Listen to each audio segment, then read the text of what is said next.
a different way of depicting the relationships between these people, and also seeing and feeling it live, was different than watching the same version of it every year, which is fun.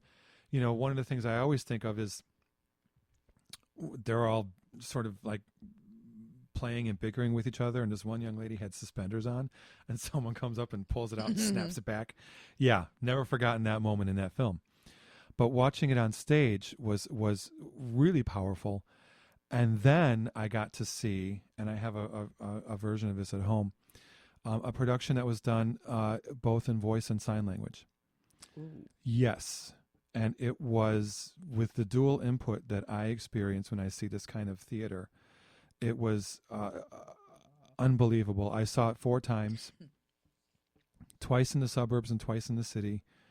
The woman who they cast a woman to play the Christ character, which I thought was brilliant, partly because I love that idea of cross-gender casting, and partly because her as an actor, she's amazing, and what she brought to the character and what she brought to the role, I thought was just incredible.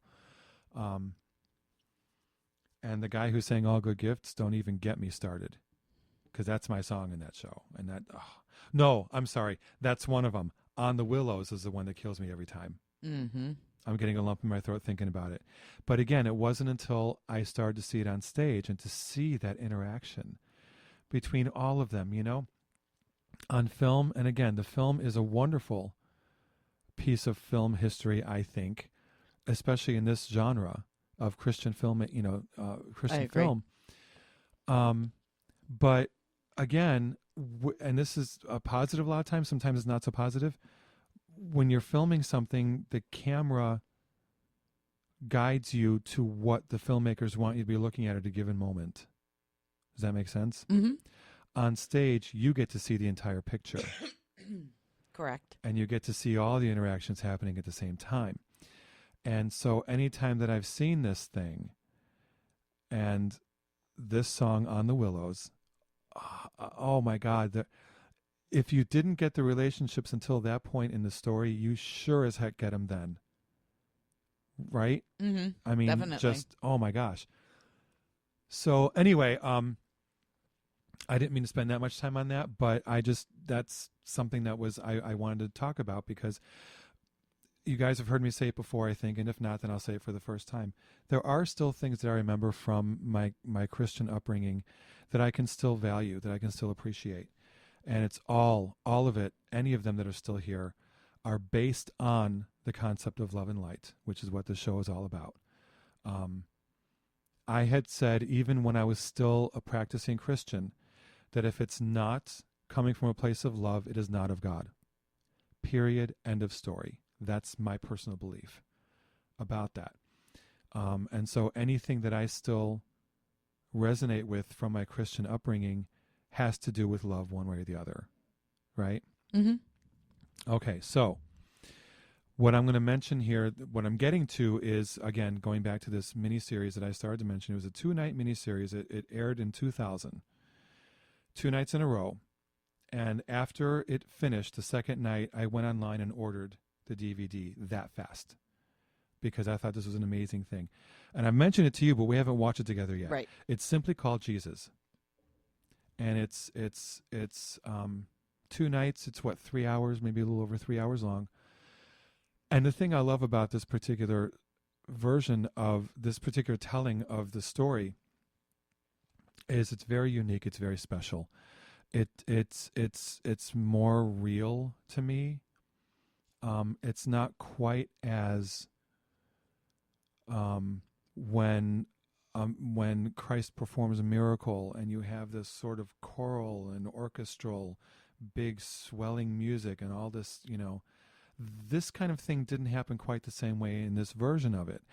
And I remember growing up and seeing it portrayed that way. Yeah, it was very powerful to me at that time. This, though, the simplicity of this, to me, resonated even more with me. It stars Jeremy Sisto, plays Jesus. Some of you might remember him from a couple of seasons of Law and Order. I don't know if he's still doing it or not, but he was in that. Deborah Messing from Will and Grace plays Mary Magdalene in a very interesting portrayal. Again, non-traditional, kind of. Jacqueline Bisset plays Jesus' mother. And one of my all-time favorites, Gary Oldman, plays an amazing pilot. Amazing pilot.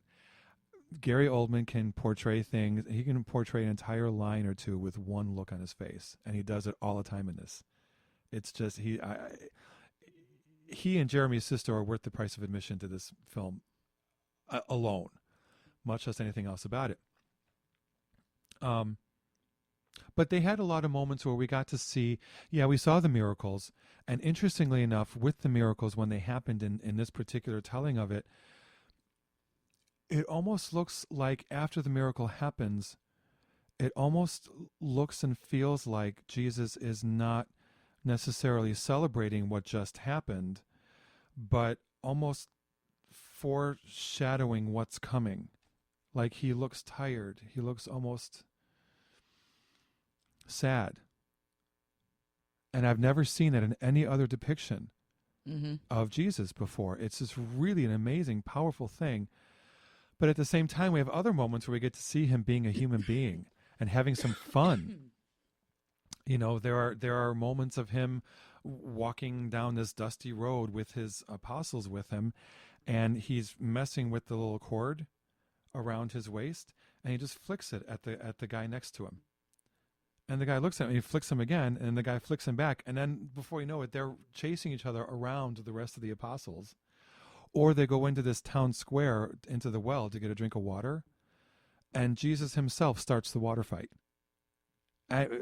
Again, how often do you see this? Well, it shows his humanity. It shows his humanity. As opposed to constantly somewhere else. Exactly. And I realize that followers of this faith system do believe he is God. I understand that. I get that. My own tradition has triple goddesses, so I understand the idea of the Trinity. But he was human as well. And I love that in this particular film version we get to see that humanity. And again, it's just played beautifully. The temptation in the desert is a really unique visual depiction of that. So if you're so inclined, I am flat out recommending check out this particular version of it.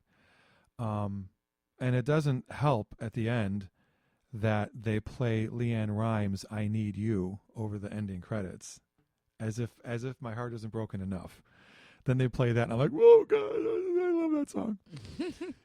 So I just wanted to put that in there for this particular show. I just thought it was pertinent enough, and it means something to me. It resonates with me. And so there. All right. So we do have, I keep saying this, and I'm still talking to these people about it. Scheduling is tough, but we will do it. We will have Melanie Alderson Part 2 as soon as I can pin her down. Then we will have her in here, so we don't have to drive her from Joliet all the way to Highland, Indiana. We'll do it here, that show.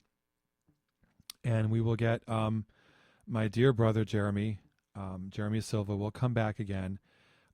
Right now he is hopefully, the intention is next month he will be in Ireland for his lifelong dream of being able to go there. I would kill to be able to go with him to that place. But this is my journey. My journey is mine. His is his, and he's got to do this, and I can't wait to hear about it from him when he gets home. And maybe we'll talk about some of that when he's back on the show. My friend Keisha, I saw her last week at Ostara, and we again revisited. Life's been crazy, but we will do this. And she will talk about her knowledge of herbs and of kitchen witchery and essential oils and this kind of thing. And I'll ask her questions about her own journey and how she has gotten to this point in her path. And she's a beautiful light. And we will have Sylvia Barshney Part 2 because we still want to explore more of that discussion that we had a while ago, right? We wanted to go into a little more, maybe have a couple more people come into the studio as well. That's what and I was thinking would more be fully flesh out people that know much more about the paganism the roots paganism. in Latvian Exactly. culture. Yeah, that's what Exactly. we were talking about. And For me, it's more of a cultural thing instead of, a way of life. And I think it would be better to have somebody that knows more in depth as opposed to just dabbles. and there are dabbles. You don't dabble in much. um,